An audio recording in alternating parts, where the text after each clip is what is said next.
Hello viewers, we'll be going over natural gas. In this video, we'll be going over my trade idea of the week and the day-by-day probability model. So let's start off with the technical analysis on the 1 hour chart.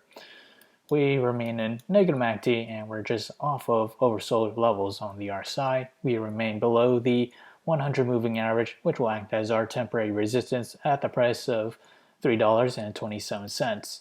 If we extend out to the 4 hour chart, we remain in positive MACD, but we did see it diverge back between Thursday and Friday trading, and we are just off of overbought levels on the RSI.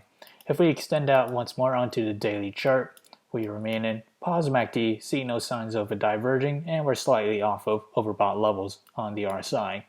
We have yet to test the 9 moving average as our support at the price of $3.14.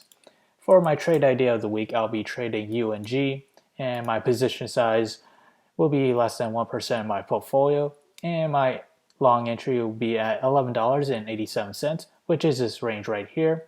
As for my sell target, that's $12.91, and my stop loss will be $11.71. On the other hand, if I were to open a short position, my short entry will be at $13.61, and that is this range right there. As for my sell target, that's $12.05, and my stop loss will be $14.35. So whichever entry prices were to hit first, that will be my position of the week. So how did I develop these trade ideas? It all comes from the day-by-day probability model, which is available in the link below, so do check it out. As we progress to the 5th day or week of trading, we have a 20% chance for natural gas to climb between 0 to 7%. As for the downside, we have a 60% chance for it to fall between 0 to negative 7%.